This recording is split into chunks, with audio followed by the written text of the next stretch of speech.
Hello good morning all of you. स्वागत है आप सभी लोगों का फोकस कॉन्सेप्ट्स में। देखो टीजीटी में आज जो अगली आंसर की हम सॉल्व करेंगे, जिसके मैं आपको मैथ्स के सॉल्यूशंस कराऊंगा। ये पेपर रहेगा स्पेशल एजुकेशन टीचर, जो कि 8 अगस्त 2021 को हुआ था। बाकी उसी में से एक ही शिफ्ट है आफ्टरनून 12:30 से 2:30।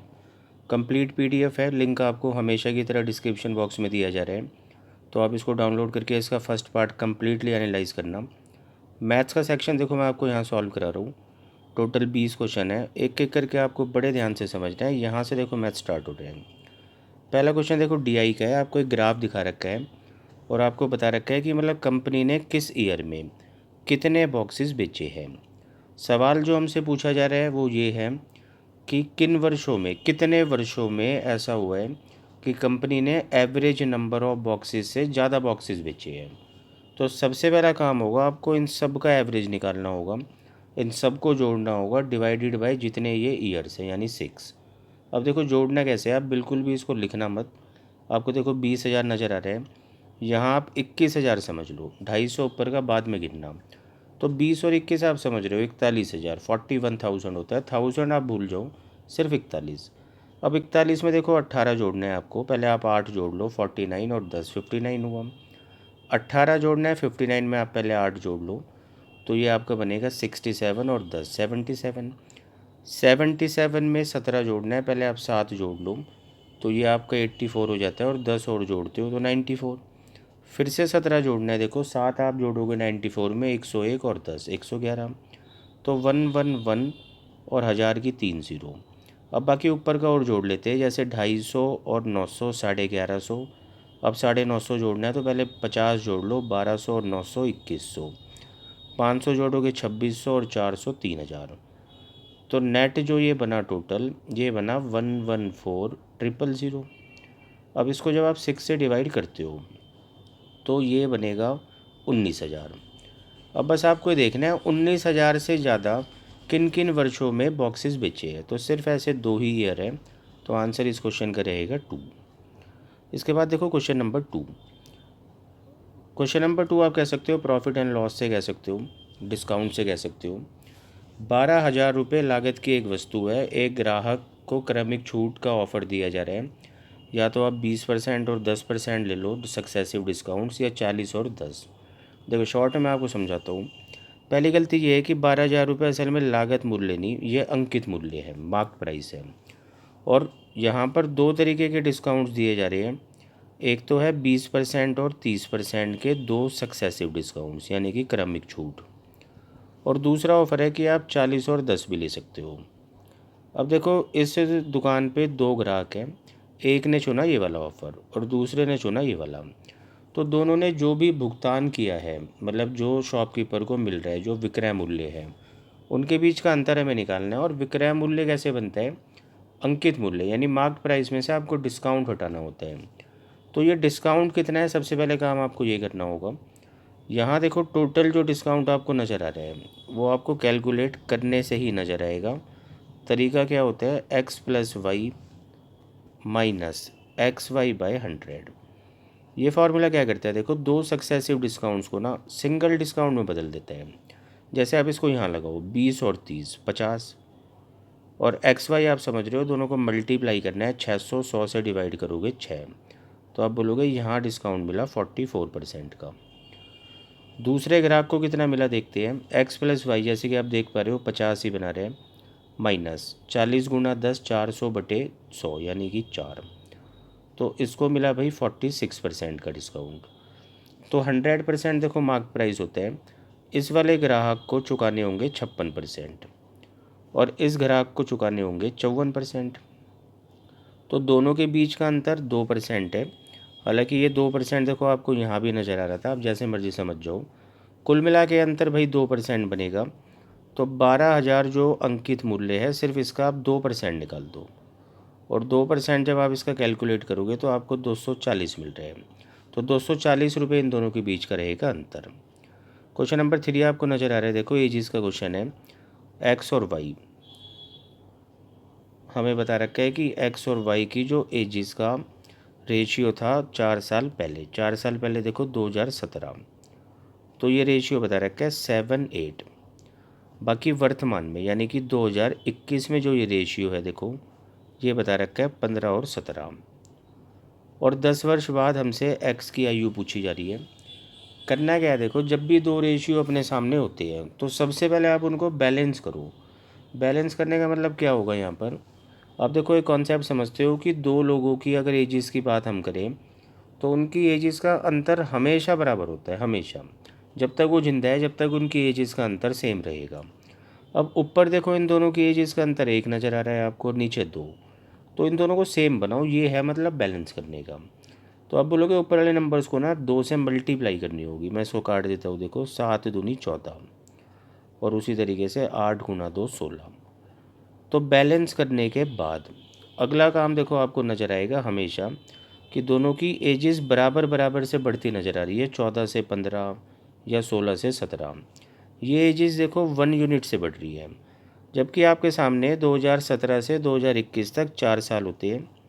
तो इस एक की वैल्यू ना असल में 4 होनी चाहिए। आप 4 से मल्टीप्लाई करो और आपको ना रियल एजिस मिल जाएगी, मतलब किस ईयर कितनी कितनी एजिस है किस पर्सन की, वो आपको मिल गई।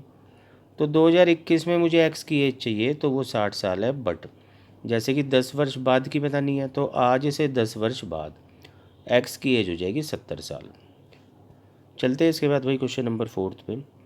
क्वेश्चन नंबर 4 देखो बिल्कुल आसान सा क्वेश्चन है, आपको इस तरफ से इसको कैलकुलेट करना है। जैसे कि आप देख पा रहे हो 1089 का सबसे पहले आपको अंडर रूट करना है। तो 1089 का अंडर रूट 33 होता है। 33 आप 408 में जोड़ते हो 441 होता है। और फिर से देखो 441 का जब अंडर रूट आप करोगे तो 21 होता है। फिर यही 21 इस 60 में जुड़ेगा 81 और 81 का अंडर रूट 9 होता है। फिर ये 9 देखो 16 में जुड़ेगा और बिल्कुल लास्ट स्टेप में 16 + 9 25 का अंडर रूट, यानी 5 इस क्वेश्चन का रहेगा आंसर। इसके बाद देखो क्वेश्चन नंबर 5 आपको नज़र आ रहा है। यहाँ आपको एक फ्रीक्वेंसी दिखा रखी है, मतलब किस ईयर में बच्चे के कितने % मार्क्स है परसेंटेज में आपको बता रखा है। कहता है 2017 से 2020 तक एवरेज निकालना है इसके मार्क्स का। तो देखो आपको बस इन नंबर्स को जोड़ना है और डिवाइडेड बाय 4। जैसे 67 और 71, 60 और 70, 130 और 8, 138 हुआ। फिर आप एक जोड़ोगे 139 और 60, 199, एक जोड़ोगे 200 और 92, 292 सम बन रहा है। आप 4 से इसको डिवाइड करोगे तो 4 × 7 28 और 3 73% आपको मिल जाएगा। क्वेश्चन नंबर 6 देखो कंपाउंड इंटरेस्ट का है, काफ़ी इंपॉर्टेंट क्वेश्चन है। आप यहाँ से कॉन्सेप्ट भी साथ साथ समझ सकते हो। ये 24,000 रुपये जो है ना देखो, ये प्रिंसिपल है, मूलधन। और ये चक्रवृद्धि ब्याज की किसी निश्चित दर से, मतलब क्या वो दर है, क्या वो रेट % है, हमें निकालना है। 2 वर्षों में उस रेट से 2 वर्षों में इतने के बराबर हो जाते हैं, ये है देखो अमाउंट। कहने का मतलब है प्रिंसिपल यहाँ पर 24,000 है और अमाउंट जो है वो 40,560 है। और जब भी आपके पास प्रिंसिपल और अमाउंट हो कंपाउंड इंटरेस्ट में, तो सबसे पहला काम है आप उसको जितना छोटा कर सको उतना छोटा करो। और साथ साथ ये भी ध्यान रखो, देखो इन दोनों के बीच में मतलब जो टाइम है ना यहाँ पर वो 2 साल है। तो आपको इन दोनों में जो नंबर्स आपको नज़र आएंगे काटने के बाद, 2 का मतलब होता है वो स्क्वायर्स नज़र आएंगे। अगर मान लो यहाँ 3 साल का केस होता तो नंबर्स को छोटा करने के बाद आपको जो छोटे नंबर्स नज़र आ रहे होते रेशियो में, वो पक्का किसी ना किसी नंबर का क्यूब नज़र आ रहा होता। तो बस आपको ये पहचानना है किस नंबर का स्क्वायर या क्यूब है। बाकी यहाँ 2 साल है तो मैंने आपको समझाया क्यूब नहीं, यहाँ स्क्वायर नज़र आएंगे। उससे पहले हम काट लेते हैं, जैसे 0 से 0 काटा, आप इसको सीधा 6 से काटो, 6 चौक 24 और 2 0। 6 से आप इसको काटते हो, 6 बारी 36, बचा आपका 4 और 5, 7 बारी 42, 3 और 6 6। अब देखो उम्मीद है आपको ये याद होंगे बिल्कुल स्क्वायर्स, और ये नज़र भी आ रहे हैं आपको, ये 20 का स्क्वायर है और ये होता है 26 का। 2 साल का केस है तो हमने यहीं इनका क्या कर लिया, अंडर रूट। अंडर रूट करने से क्या होता है कि हमें प्रत्येक वर्ष का रेशियो मिल जाता है प्रिंसिपल और अमाउंट का। आप कह सकते हो कि 20 रुपये 26 रुपये बनते हैं हर साल। तो आप समझ रहे हो 6 रुपये आपको ब्याज मिलता है, ब्याज हमेशा प्रिंसिपल पर मिलता है यानी 20 पर, % के लिए 100। जब आप इसको कैलकुलेट करोगे तो रेट ऑफ इंटरेस्ट आपको मिल जाएगा 30%। क्वेश्चन नंबर 7 बिल्कुल आसान सा क्वेश्चन है। देखो ABCD का रेशियो आपको दे रखा है 3, 5, 8, 12। ए और बी का अंतर देखो 200 है, जबकि ए और बी का अंतर आपको 2 यूनिट नज़र आ रहा है। इस 2 यूनिट की वैल्यू 200 है, एक की वैल्यू आप समझ रहे हो 100 होगी।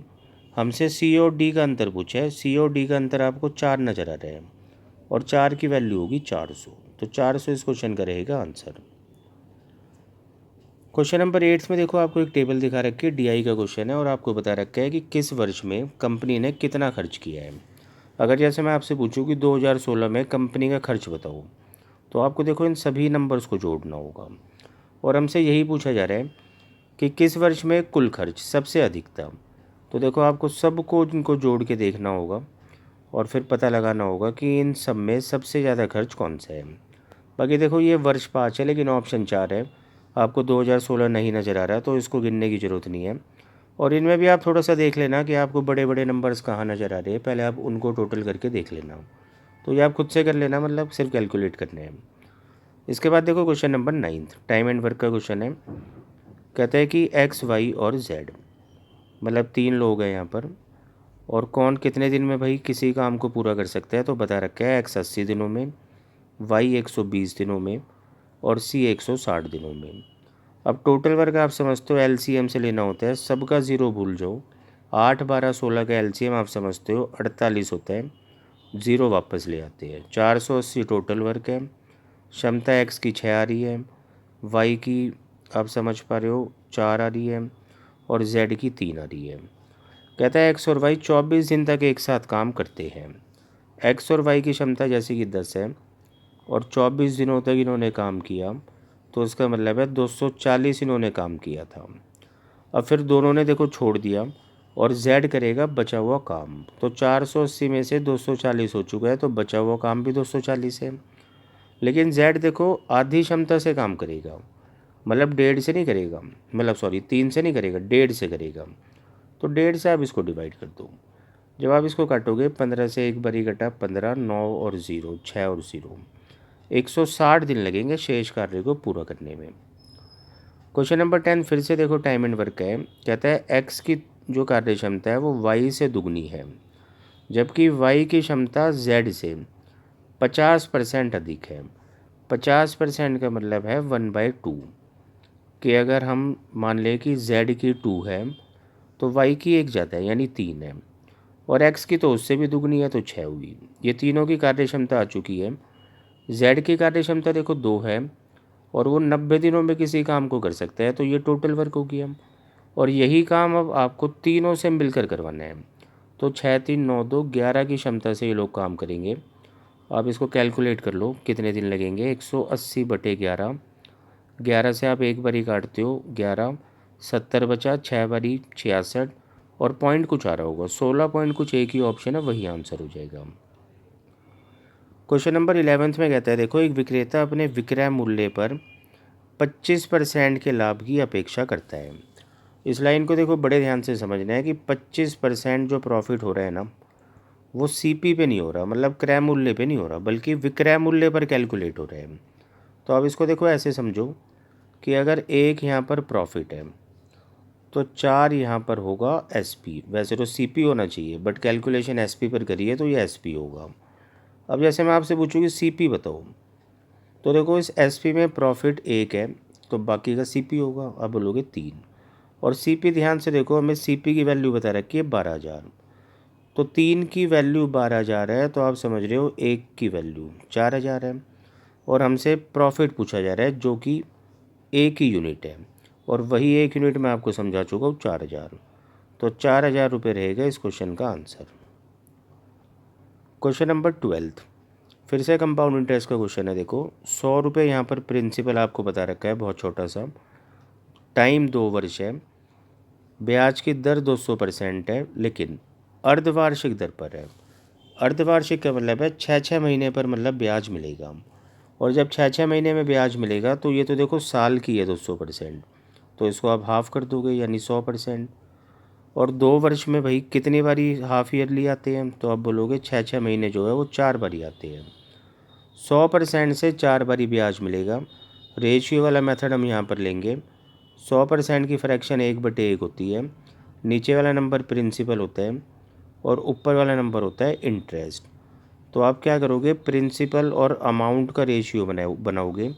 जैसे अगर पहले वर्ष के शुरुआत में कोई 1 रुपये है तो 1 रुपये ब्याज मिलने के बाद वो अंत में 2 हो जाता है। और हर साल देखो ये रेशियो बनता है। टोटल 4 बार ही आपको बनाना है ये रेशियो, तो आप पावर्स लगा दो इनकी।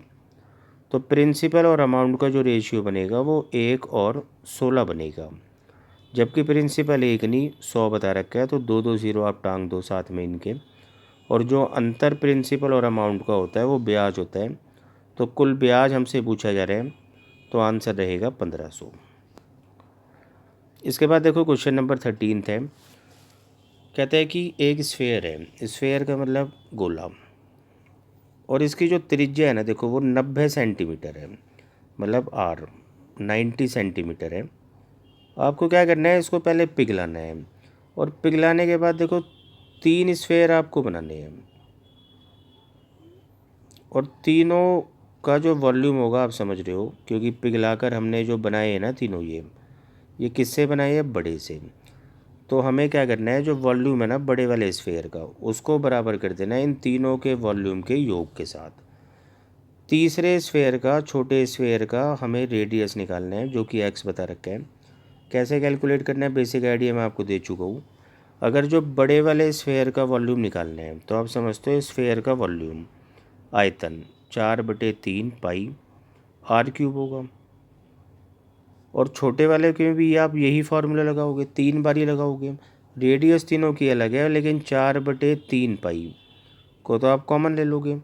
और यहाँ आप लिखोगे, जैसे कि पहले का रेडियस 45 है तो 45 का क्यूब r³, फिर 60³ और तीसरे की रेडियस क्योंकि x है तो x³। अच्छा, इधर भी आप r की जगह 90 लिख लो, क्योंकि इसकी रेडियस 90 थी। अब आप समझो, देखो 4/3 से ना 4/3 कैंसिल हो जाएगा, पाई से पाई कैंसिल हो जाएगा। तो कुल मिला के भाई देखो, जो डायरेक्टली आप लिख सकते थे यहाँ पर वो था 90 का क्यूब बराबर होगा 45³ प्लस 60³ प्लस x³ के। और यहाँ से आप x की वैल्यू आसानी से निकाल सकते हो, बट मैं थोड़ा सा आपको और छोटा करके बता देता हूँ, आप कर क्या सकते हो। आपको देखो ये नंबर कटता नज़र आ रहा है 15 के टेबल से, आप लिख लो जिससे आप काट रहे हो। आप बोलोगे 15 से 6 बारी कटा, आप इसको 6³ लिख लो। 15 से ये नंबर 3 बारी कटा, 3³ लिख लेते हैं। और 15 से ये नंबर 4 बारी कटेगा, तो आप इसको 4³ लिख लो। उसी तरीके से देखो x भी जो यहाँ पर नंबर है वो कुछ तो देखो होगा, तो आप समझ जाना आपने इसको 15 से डिवाइड किया है। मतलब मैं अभी यहाँ पर x³ लिख कर आने देता हूँ, आप इसको कैलकुलेट करो। देखो 3 का क्यूब 27 होता है, 4 का 64 होता है, 27 और 64 91 होता है।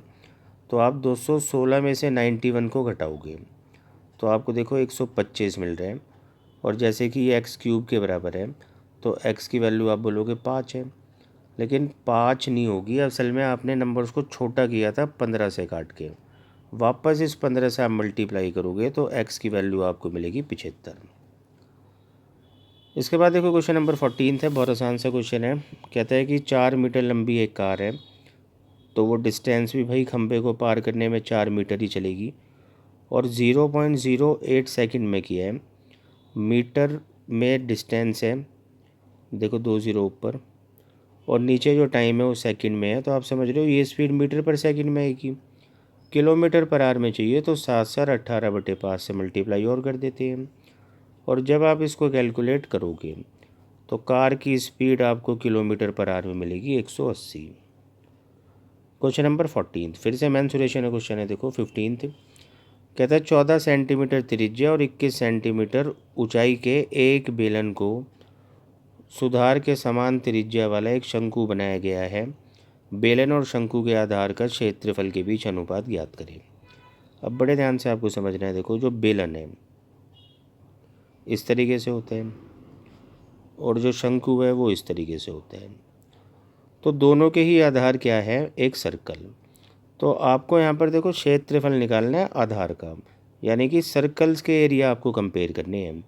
और जैसे कि आपको बता रखा है त्रिज्या दोनों की समान है, तो सर्कल का एरिया होता है πr², इस वाले सर्कल का भी πr²। पाई से पाई पहले कैंसिल हो गया और आर भी दोनों का सेम है तो वो भी कैंसिल हो गया, तो रेशियो आपको मिलेगा 1:1। ये सवाल का आंसर है। क्वेश्चन नंबर 16 में कहता है कि एक्स हार्ड डिस्क को 5,000 रुपये में बेचता है। अगर वो उसको 5600 रुपये में बेचता यानी कि 600 रुपये अधिक में, तो उसको 15% का अधिक लाभ होता, यानी कि 15% जो है वो 600 है और लागत मूल्य आप समझते हो जो हमसे पूछा है वो 100% होते हैं। 15% की वैल्यू 600, अगर मैं 15 से इसको काटूँ तो 1% की वैल्यू 40 होगी और 100% की निकालनी है तो 2 0 और लगा दो। 4000 इस क्वेश्चन का रहेगा आंसर। क्वेश्चन नंबर 17 में देखो एलसीएम निकालना है हमने। एक तो स्क्वायर ऑफ 4 आप समझते हो 16 होता है, क्यूब ऑफ 3 + 1, क्यूब ऑफ 3 27 + 1 28 हुआ, स्क्वायर ऑफ 6 यानी कि 36। इन तीनों का एलसीएम आप जैसे मर्जी ले लेना तो आपको 1008 मिल जाएगा। बाकी एक तरीका मैं आपको बता देता हूँ, जैसे 16 4 × 4 से बनता है, 28 4 × 7 से बनता है, 36 4 × 9 से बनता है। तो एक तो 4 देखो सब में ही है, आप उसको हटा दो।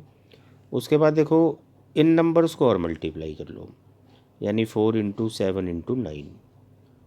तो इन सब को आप मल्टीप्लाई करोगे जब, तो आपको बहुत आसानी से मिल जाएगा 1008। चलते हैं अगले क्वेश्चन पर। Question number 18। क्वेश्चन नंबर 18 में कहता है एक प्रयोग के लिए एक छात्र को सादे पानी में 3/8 इकाई मिश्रण मिलाना होगा। कहने का मतलब है कि किसी मिक्सचर का 3/8 मिलाना था एक स्टूडेंट को, बट उसने इसी मिक्सचर का ना 8/3 मिला दिया। तो गलती तो उसने करी है, मतलब करना ये था और गलती उसने ये करी है। तो उसने कितने % की गलती करी है ये आपको बताना है। परसेंटेज का देखो बहुत कॉमन क्वेश्चन है, बहुत पॉपुलर क्वेश्चन है। 8 और 3 का एलसीएम आप समझते हो 24 होता है। तो आप मान लो वो 24 था मिक्सचर जिसका हमें 3/8 उठाना था, तो आप बोलोगे कि 9 हिस्सा उठाना था। लेकिन उठाया कितना भाई, तो 8 × 8 आप बोलोगे 64।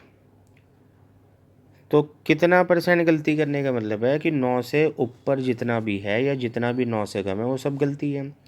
और आप देख पा रहे हो यहाँ पर ये 55 ऊपर उठाया है उसने, तो 55 की गलती उसने करी है 9 पर और % के लिए 100। बाकी जब आप इसको कैलकुलेट करोगे तो बहुत आसानी से आपको मिल जाएगा आंसर 611.11%। क्वेश्चन नंबर 19 है, देखो बोट एंड स्ट्रीम से बिल्कुल आसान क्वेश्चन है। Speed of a boat down stream, down stream का मतलब अनुकूल, जहाँ पर बोट चलती है b + W की स्पीड से। तो ये डायरेक्टली आपको स्पीड बता दी 30 है। दूसरी अप स्ट्रीम यानी कि प्रतिकूल में b - W से बोट चलती है वो 15 है और W यहाँ पर आपको निकालना है। तो बस आपको करना क्या है, देखो दोनों का अंतर बटे 2, 30 में से 15 गया 15 और 15 का आधा होता है 7.5। ये सब चीज़ें आपने पढ़ रखी होती है। क्वेश्चन नंबर 20 देखो परसेंटेज का क्वेश्चन है, ये बहुत आ रहा है क्वेश्चन, मतलब ये पैटर्न इंपॉर्टेंट है। कहता है आम का मूल्य 10% से कम किया जाता है। 10% की फ्रैक्शन देखो 1/10 होती है।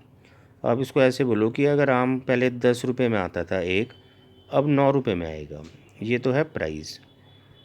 बाकी देखो यहाँ पर ना खर्च हमने जितना किया था पहले उतना ही अभी भी किया है। आप देखो इस लाइन से समझो, 360 रुपये में 2 और आम खरीद सकता है, 2 आम नहीं 2 और, जितना सामान पहले आता था उससे 2 और ज़्यादा खरीद सकता है क्योंकि रेट कम हो गया। तो पहले भी हमने 360 ही खर्च करे थे, अब भी 360 खर्च किए हैं। इसका मतलब है खर्च बराबर है। और जब खर्च बराबर होता है तो हमें क्या करना होता है, खपत का उल्टा रेशियो बनाना होता है। आप बोलोगे 9 और 10, और इस रेशियो के हिसाब से भी आपको नज़र आ रहा है कि एक आम ज़्यादा आना चाहिए 1 यूनिट, लेकिन आम ज़्यादा आ रहे 2, एक की वैल्यू 2 होगी, आप 2 से मल्टीप्लाई करोगे तो आपको पता चल जाएगा पहले आते थे 18 आम और अभी आ रहे हैं देखो कितने 20 आम। अब पूछा जा रहा है आम का घटा हुआ मूल्य, तो घटा हुआ मूल्य देखो इस तरफ है, मतलब आपको यहाँ कैलकुलेट करना है। ये 20 आम जो आ रहे हैं ना, आप समझ रहे हो कितने में आ रहे हैं, 360 में, और 360 को आप 20 से डिवाइड करोगे तो एक आम 18 रुपये का आ रहा है रेट घटने के बाद। तो यहाँ ये पेपर ख़त्म होता है भाई। अब इसको कंप्लीट करो, मतलब और सब्जेक्ट्स को एनालाइज करो। बाकी जल्द किसी और आंसर की के साथ मिलते हैं, जब तक टेक केयर, थैंक यू।